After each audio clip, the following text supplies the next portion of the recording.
Jungle.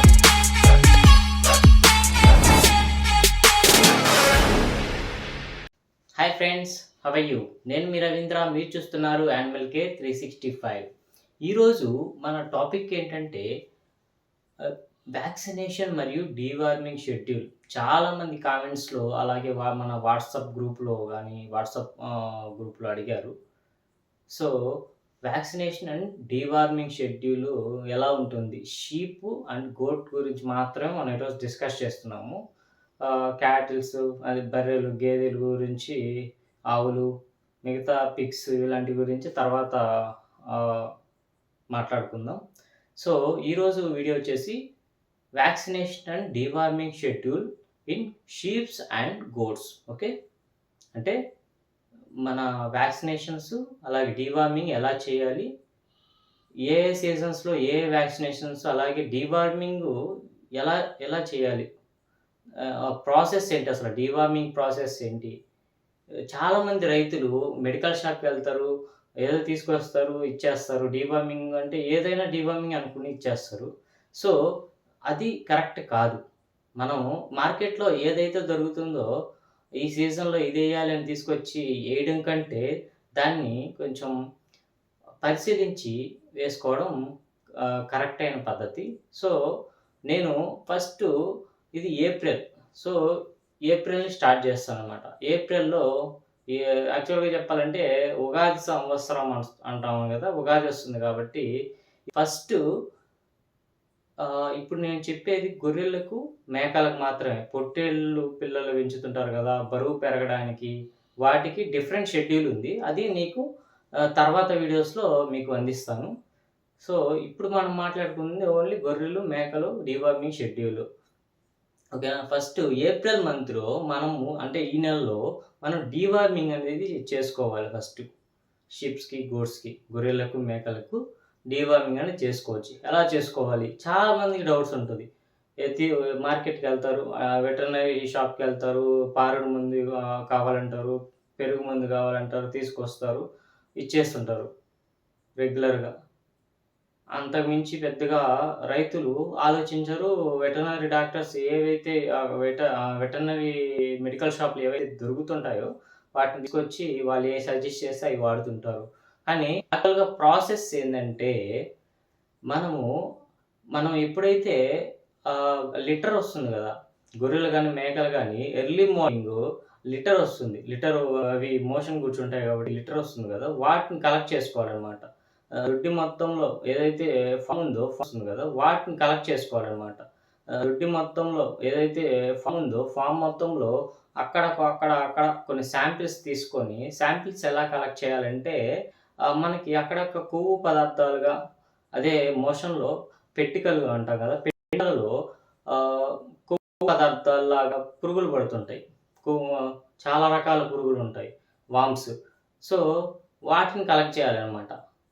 అలాగా ఒక 5-10 దగ్గర కలెక్ట్ చేసి ఒక 250 గ్రామ్స్ టు 500 గ్రామ్స్ ఎగ్జాక్ట్‌లీ కొంచెం కలెక్ట్ చేసుకొని దాన్ని టెస్టింగ్‌కివ్వాలి. టెస్టింగ్ ఎక్కడ అవైలబుల్ ఉంటది? ప్రతి మండలానికి సంబంధించి ఒక టెస్టింగ్ సర్వీస్ అయితే ఉంటుంది. ఈ వెటర్నరీకి సంబంధించింది. మీ సచివాలయంలో వెటర్నరీ అసిస్టెంట్ ఉంటారు కదా! యానిమల్ హస్బెండరీ అసిస్టెంట్, ఏహెచ్‌ఏ అంటాము. సో, అతన్ని సంప్రదిస్తే ఎక్కడ టెస్టింగ్ ఇవ్వచ్చు, ఎక్కడ ఇవ్వాలి, వాళ్ళ కాంటాక్ట్ డీటెయిల్స్, వాళ్ళ అడ్రెస్ అవన్నీ తెలియజేస్తారు. సో, తీసుకొని ఏవైతే మీరు కలెక్ట్ చేసిన శాంపిల్ ఉందో అవి తీసుకెళ్ళి టెస్ట్ చేపిచ్చాలి ఫస్టు. టెస్ట్ చేపిస్తే మీకు అందులో వాటి కడుపులో ఏ వార్మ్స్ ఉన్నాయి అనేది మీకు 99.99% తెలుస్తుంది. కరెక్ట్‌గా ట్రీట్మెంట్ చేయగలుగుతాం మనం. కడుపులో ఏ ప్రాబ్లమ్ ఉందో తెలిస్తే కదా నువ్వు కరెక్ట్‌గా ట్రీట్మెంట్ చేయగలవు. డీవార్మింగ్ అంటే ఏంటి? మన కడుపులో ఉన్న చెత్తని, ఏదైతే గొర్రెలు, మేకలు కడుపులో ఉన్న పురుగులని నిర్మూలించడమే కదా! సో, ఈ ప్రాసెస్ అనేది మనం పాటించాలి. ఇంతకుముందు మీరు పాటించినట్టు దాన్ని వదిలేసేయండి. సో, ఇది పాటించండి. సో, అలా తీసుకెళ్ళి మనం చూపిస్తే అక్కడ పరిశీలన చేసి, టెస్ట్ చేసి వెటర్నరీ డాక్టరు మనకి ఒక పెరుగు మందు, డీవార్మర్ సజెస్ట్ చేయడం జరుగుతుంది. సో, అతను ఎందుకు సజెస్ట్ చేస్తాడు? అందులో ఏమేం పురుగులున్నాయి, వాటికి ఏ మందైతే 100% 100% పనిచేస్తుందని వాళ్ళకి ఒక ఐడియా ఉంటుంది గాబట్టి, అది కరెక్ట్‌గా ఏ మెడిసిన్, ఏ పెరుగు మందు గానీ, లేదా డీవార్మర్ గానీ వాడాలో వాళ్ళు మనకి తెలియజేస్తారు. సో, అయిపోయింది. ఏప్రిల్ మంత్‌లో డీవార్మింగ్ నేను చెప్పిన ప్రకారం చేసుకుంటే 100కి 100% బెస్ట్ రిజల్ట్స్ ఉంటాయి. నేను అదే వాడుతున్నాను. మీరు అదే పాటించండి. నెక్స్ట్, నెక్స్ట్ ఈ మంతు ఈ మంత్ నెక్స్ట్ మంత్‌లో గాని తొలకరి చినుకులు పడే అవకాశం ఉంది. ఉగాది తర్వాత మనకి తొలకరి చినుకులు పడుతూ ఉంటాయి. గొర్రెలలో ముఖ్యంగా ఈ నెలలో, మే నెలలో, ఏప్రిల్, మే నెలల్లో చిటుకు రోగం అనేది ఒకటొస్తుంది. ఏమంటాం మనం దాన్ని? ఈటి. చిటుకు రోగం. చిటుకు రోగం వస్తుంది. సో, దాన్ని నిర్మూలించడానికి వ్యాక్సినేషన్ అనేది ఏపించుకోవాలి. చిటుకు రోగంకి వ్యాక్సినేషన్ ఏంటి? ఈటి. ఈటి అనే వ్యాక్సినేషన్‌ని మనము ప్రైవేట్‌గాను ఈటి. ఈటి అనే వ్యాక్సినేషన్‌ని మనము ప్రైవేట్‌గాను లేదా గవర్నమెంట్ ఆల్రెడీ మనకు ప్రొవైడ్ చేస్తుంది గదా! సో, అదైనా గానీ ఏపించుకోవాలి కంపల్సరీగా. అది ఏపించుకోవడం వల్ల చాలా అంటే మన ఒక జీవాల కట్టలో ఒక్క జీవం దానివల్ల ఎఫెక్ట్ అయినా గానీ, మనకి ఎంతో కొంత లాస్ అయితే ఉంటుంది. అది కాక ఈటీ అనేది, ఈ చిటుకు రోగం అనేది అత్యంత ప్రమాదకరమైన జబ్బు. ఇవి ట్రీట్ చేసుకునేంత సమయం గూడా ఇవ్వదు. మేస్తూ ఉంటాయి పొలంలో గానీ, ఎక్కడైతే ఫామ్‌లో పెట్టి మేపుతుంటే ఫామ్‌లో గానీ మేస్తూ ఉంటాయి.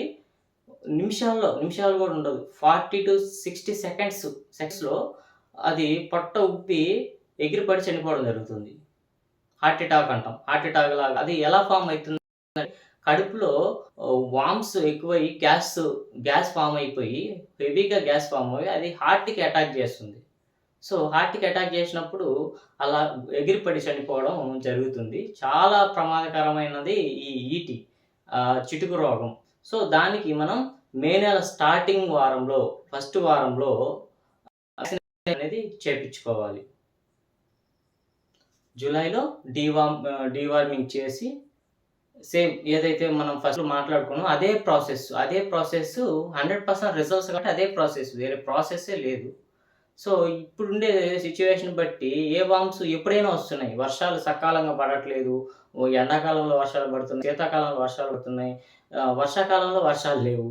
సో, చాలా డిఫరెన్స్ ఉంది కాబట్టి ప్రతిసారి టెస్ట్ చేపించుకోవడం అనేది అది మనకి ఫ్రీగానే చేస్తారు. దానికి అమౌంట్ కూడా ఏం చార్జ్ చేయరు. ఫ్రీగా చేస్తారు కాబట్టి చేపించుకోవడం మంచిది. సో, ఏప్రిల్ మంత్‌లో చేసాము. తర్వాత ఈటీ ఏసాము. తర్వాత జులై మంత్‌లో డీవార్మింగ్ చేసుకోవాలి. డీవార్మింగ్ చేసుకున్న తర్వాత బ్లూ టంగ్ వ్యాక్సినేషన్ వేయించుకోవాలండి. బ్లూ టంగ్ నీలి నాలుక అంటాం. నోటి జబ్బు బ్లూ టంగ్ నీలి నాలుక. సో, ఇది మనకి ఎక్కువ నోటికి ఎఫెక్ట్ అవుతుంది. ఫీవర్ వస్తుంది.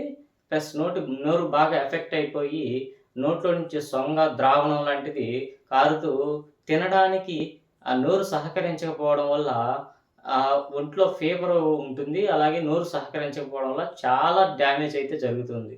అయితే ఇది టైమ్ ప్రాసెస్ అనమాట. 2-3 డేస్ పడుతుందనమాట. జీవం బాగా ఆహ్, క్షీణించిపోవడానికి, తినకుండా బలహీనంగా అవ్వడానికి 2-3 రోజులు పడుతుంది. సో, దీన్ని ఎంతో కొంత మనము ఒకటి అలాగొచ్చినా గానీ కంట్రోల్ చేసుకోగలము. కాకపోతే అలా గూడా ఎందుకు చేయాలి మనం? ముందుగానే ప్రివెన్షన్ బెటర్ దాన్ క్యూర్ అంటారు గదా! సో, అంటే మనం వచ్చిన తర్వాత వాటిని నయం చేసుకునే కంటే ముందే ట్రీట్మెంట్ చేసుకోవడం బెస్ట్ కదా! సో, దానికి బ్లూటంగ్ వ్యాక్సినేషన్‌ని చేయాలి. తర్వాత మనము సెప్టెంబర్ నెలలో హెచ్ఎస్ వ్యాక్సిన్ వేసుకోవాలి. హెచ్ఎస్ వ్యాక్సిన్ ఎందుకు వేసుకుంటాం మనం అంటే దొమ్మ రోగం, దొమ్మ జబ్బు, దొమ్మ రోగం దగ్గుతూ ఉండడము, ఫస్ట్ జలుబుతో స్టార్ట్ అయితుంది. జలుబు బాగా ముదిరి దగ్గు అవుతుంది. దగ్గినప్పుడు మనం గమనిస్తే లోపల దొమ్మ చెడిపోయి కొన్ని జీవాలు అయితే చనిపోవడం జరుగుతుంది. సో, అలాంటి రేర్ కేసెస్ కూడా ఉంటాయి కాబట్టి హెచ్ఎస్ వ్యాక్సిన్ అనేది మనం చేసుకోవాలి. ఎప్పుడు?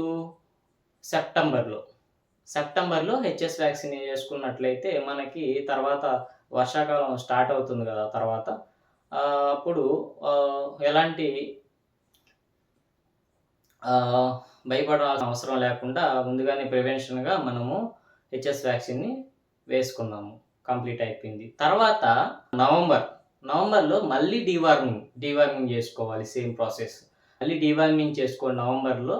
ఫస్ట్ వీక్‌లో డీవార్మింగ్ చేసుకున్నట్లయితే ఒక వారం నుంచి 10 రోజులు ఆగి మనము పీపీఆర్ వ్యాక్సిన్ ఏసుకోవాలి. ఎక్కువ నవంబరు, డిసెంబరు, జాన్వరి ఈ 3 నెలల్లో మనకి పీపీఆర్ వ్యాధి అనేది అటాక్ అవుతుందండి. సో, నవంబరు, డిసెంబరు, జనవరి. సో, మనము నవంబర్‌లో కనుక second week, first week deworming చేసుకున్నాం. సెకండ్ వీక్‌లో ఏదైతే వ్యాక్సినేషన్ అనేది ఇచ్చుకున్నామో, పీపీఆర్ వ్యాక్సినేషన్ ఇచ్చామో, మనకి ఎలాంటి భయం ఉండదు. మన జీవాలు ఏమైనా జరుగుతాయా? చనిపోతాయా? పీపీఆర్ అనేది అసలకి దానికి మందే లేదండి. దానికి వ్యాక్సినేషన్ ఒక్కటే ఉంది గానీ, మందు లేదు.